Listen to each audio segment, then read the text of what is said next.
Hey there! Welcome back to Potent Logic, provocative wisdom and guidance for every man. There are no signs that a marriage is over, contrary to popular belief. There are signs that your marriage is in trouble and that it should be investigated or addressed, but there are no signs that it's over and cannot be saved. What happens if my spouse has had several affairs? What if my wife has left and will not return? What if we simply had two completely different personalities and married the wrong people? Or whatever the case may be. There are symptoms that your marriage may be in peril. But we believe that no matter what the current situation or what has happened in the past, any marriage can be saved. When people are seeking indicators that their marriage is ending, there are several things they look for.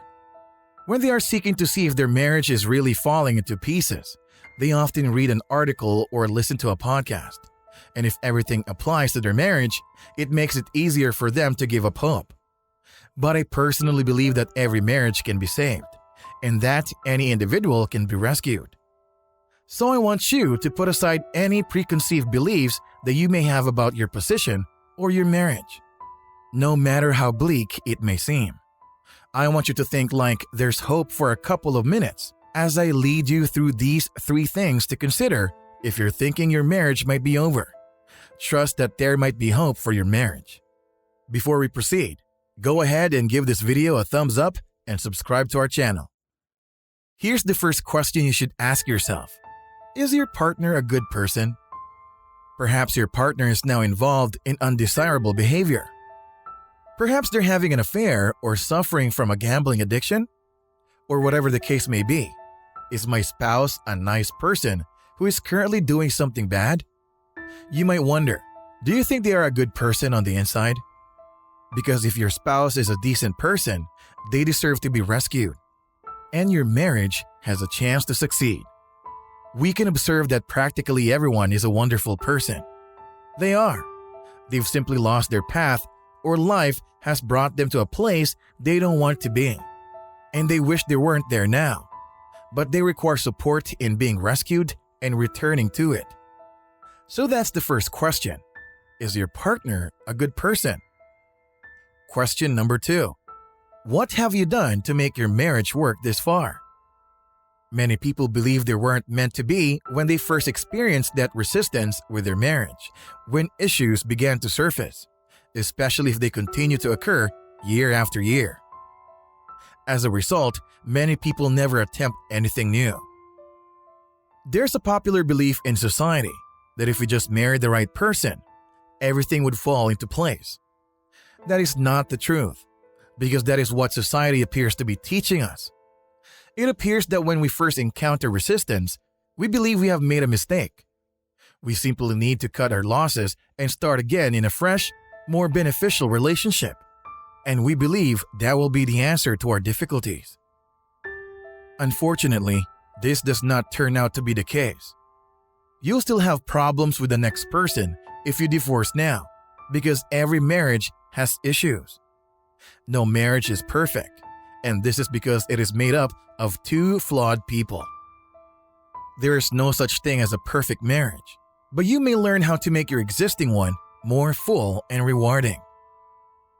I'd like to encourage you to attempt something new, even if you believe you've done so before. If you've tried counselors, therapists, weekend retreats, or whatever else and nothing has worked, I'd like to remind you that many individuals have tried counselors or weekend retreats that only address the surface concerns and never get to the root of the problem. So, if you haven't had a good experience with counselors or retreats or whatever, I encourage you to look for a place that will get to the root of your problems, not just the surface level stuff that's easier to deal with. Before you decide to end your marriage, make sure you've tried everything you can. Finally, have you considered how your divorce will influence your future? Now, I'm not suggesting that you stay married because you're afraid of divorce. That's not the kind of marriage I want you to have, and I'm sure it's not the kind of marriage you want. But I'm curious if you've considered all of the ways divorce will affect you. The financial ramifications, as well as the effects on family and friends, especially your children, and the emotional impact it will have on you. Have you considered all of your options? We don't want you to make any quick decisions based on your present emotions. And we don't want you to evaluate how your current emotions and behaviors will affect you in 10 days, 10 weeks, 10 months, or even 10 years. Make sure you're considering all of your options, and you might discover that you don't want the divorce. What if the divorce is requested by your husband or wife? Isn't that an indicator that the relationship is over? No. Just because your wife wants a divorce does not imply your marriage is over. And it certainly does not mean you should give up and refuse to fight for your marriage. I want you to know there's hope for your marriage. So let me ask you this question. What have you tried so far for your marriage? Comment below. We would love to hear about what's worked and what hasn't worked for you. That's it for today. I would appreciate it if you would like and subscribe to my channel. And as always, it has been a pleasure.